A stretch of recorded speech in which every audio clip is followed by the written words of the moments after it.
Great. Jenny, go ahead. Okay, can everyone see my screen?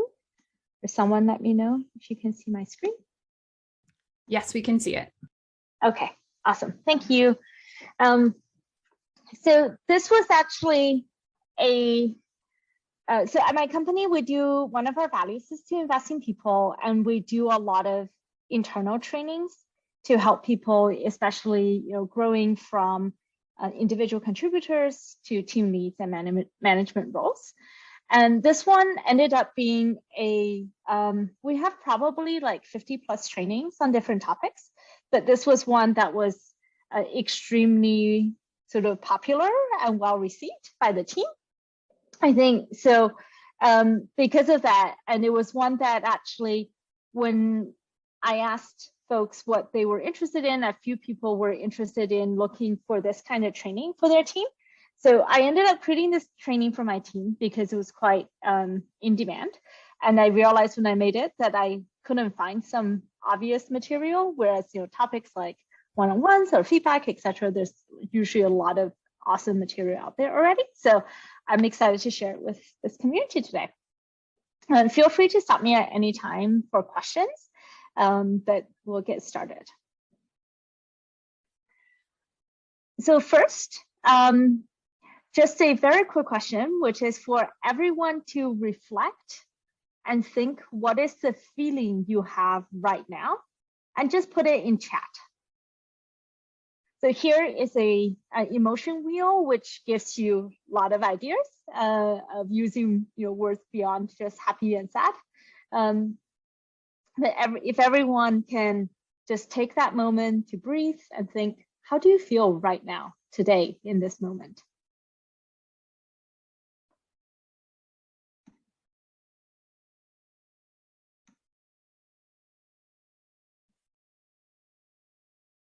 Do we have to pick from the wheel? No, you do not have to pick from the wheel. It's to just give you some inspiration. It can be anything.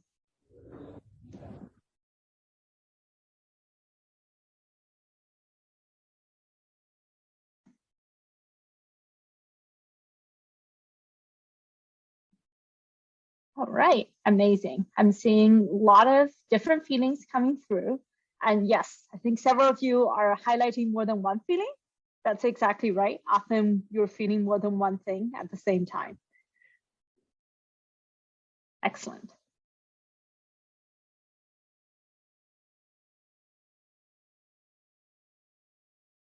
Okay. Feel free to keep going. This is really this idea of reflecting, stopping, reflecting, and looking to see how you feel is in many ways the start of self-awareness. And that's the most obvious aspect of it, where you are trying to understand, how do I feel right now? And then you can go a lot deeper to understand, why do I feel that way? What are my motives? What motivates me? What are my desires? What is my own personality and character? To break this down in a more concrete way, there's actually two types of self-awareness. The public self-awareness is all around, how are you perceived by others? Just understanding, how do they see you? Whereas your private self-awareness, and this is the one where often, different people struggle with understanding one or the other differently. Often the people struggle more with understanding themselves, which is more around, how do I feel? And we often see this split between introverts and extroverts, where extroverts are a little bit more attuned to how others perceive them, and introverts are a little bit more attuned to how they perceive themselves. And I'll share a slight side story. So one of the things I do with my team is these things called CEO Donuts. that I do with people when they are 3 months in the company, and then again at 2 years. And recently at a CEO Donut, someone asked me a question that I thought was quite funny, but very interesting. She said in her culture, they have a saying, the 3 things you must know in life are how to drive, how to swim, and how to speak English. And I told her, well, I only know one of those 3 things. I can only speak English, and I can't drive or swim. So quite useless. But her question to me, which I found very interesting, is what do I believe are 3 very important things to learn in this modern, in our current global dynamic environment that we all live in. And I actually told her self-awareness is one of the things I believe is quite essential for all of us, given how dynamic the environment is, and given how much people struggle with attaining fulfillment. So why do you care? Why would you care about self-awareness, right? There are actually quite a few benefits to you. The simplistic is that if you are not aware what emotion you are having, it's very difficult to actually regulate your own emotions.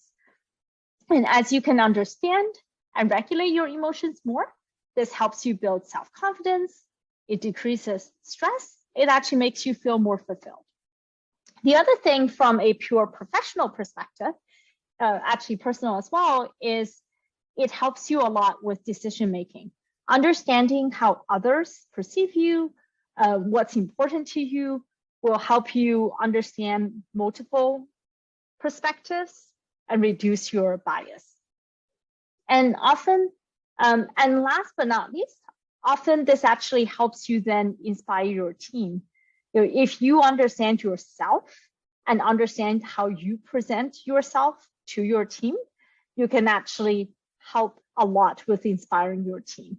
Right? If what you say and what you do and how you actually feel are not connected, people can definitely see that. And this is a very important aspect of team inspiration.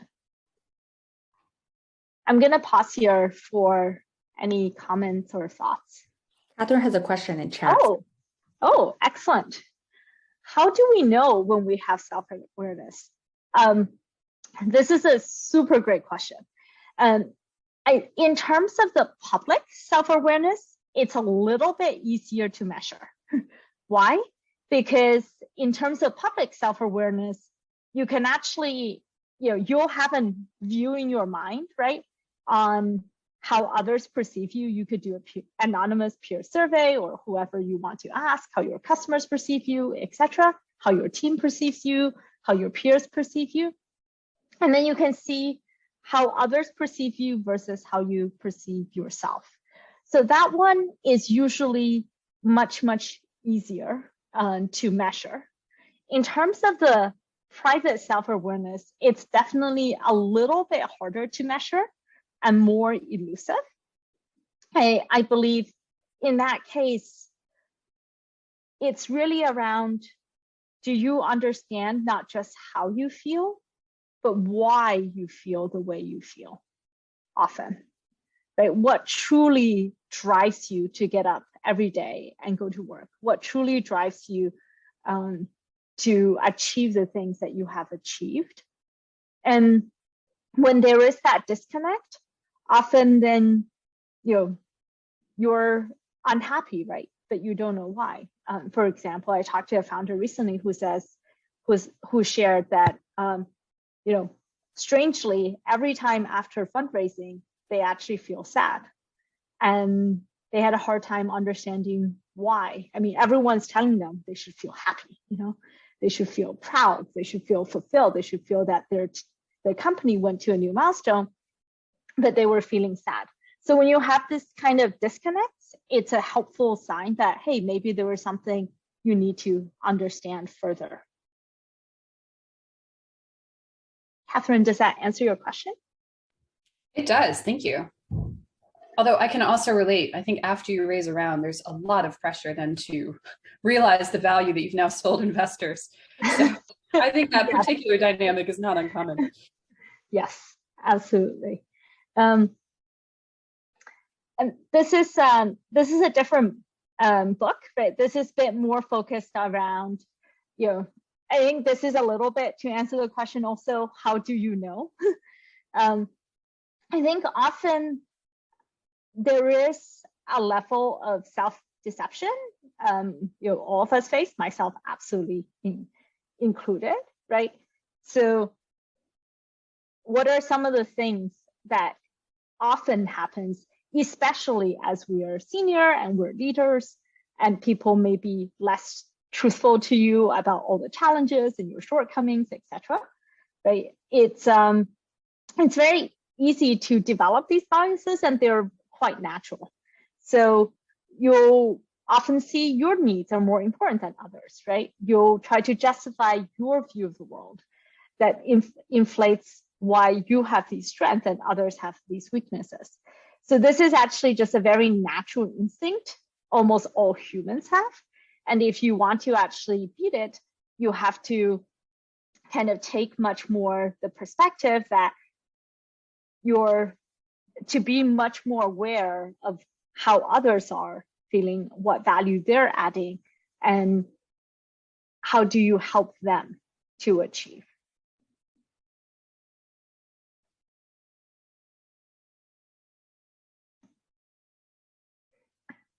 This was a specific question that came up a lot with my team, where they said, hey, I'm quite new as a manager. How do I inspire other people? And I think there is actually a lot of misconceptions there about what inspires people, right?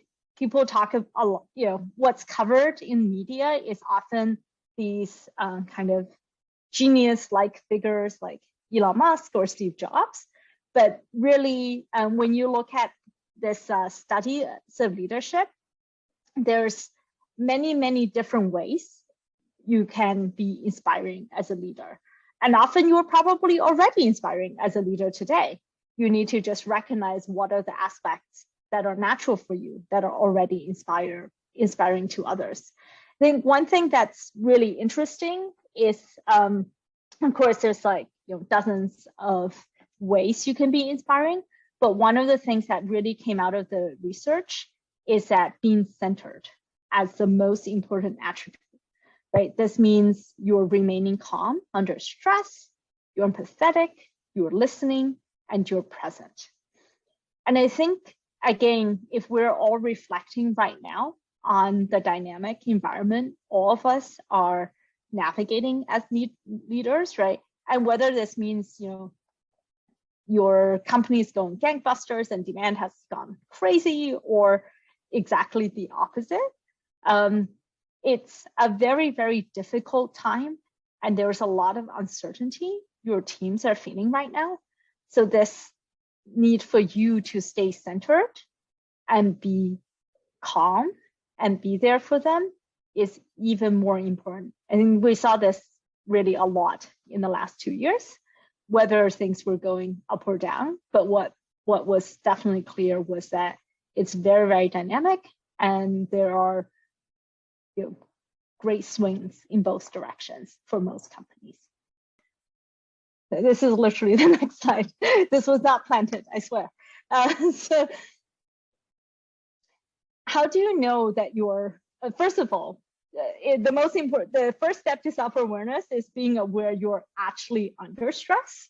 And the reaction is fortunately typically pretty physical. So it's not even just a mental reaction. It's like physically, you can feel a whole bunch of these symptoms, and you can observe them physically.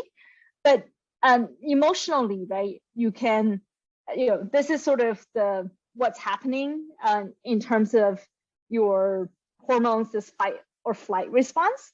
But I think often you can see, the way it manifests is you start to be less patient with people, you start to speak louder, you start to maybe talk faster, right? All these things are symptoms, and everyone expresses it a little differently. Some people respond to stress by they completely shut down and stop talking, right? So there is both the fight or flight response, that can happen. But the first step is just to be, aware of it. Then I think this is, I don't know if we have enough people to do this breakout exercise. How many people do we have, Chang? 15 participants in addition. Oh, we have 15. Okay. So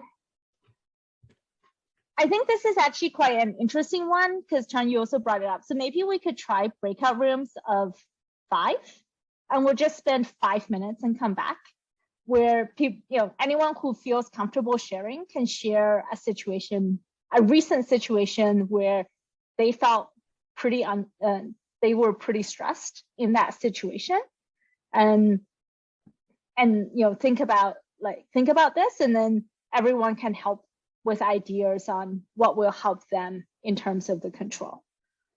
Great. So what I'll just kind of briefly summarize some of the things we discussed in our group, and would love for the other groups to also share, right? And going back to Chang's original question, what do you do when you're under stress? It's really, first you need to identify you are actually under stress. And once you are aware you're under stress, then it's good to recognize that you're under stress and see what might calm you. For some people, you feel very aggravated, and honestly, the best thing is to actually take a pause and let people know, hey, I'm very stressed right now. I will return to the meeting later, and you actually leave a meeting, right? But there are also simpler techniques you can do, like just take deep breaths. And it's different things for different people. Some people like take deep breaths, walk around the block once for 2 minutes, because often, or even just walk around the room that you're in, right?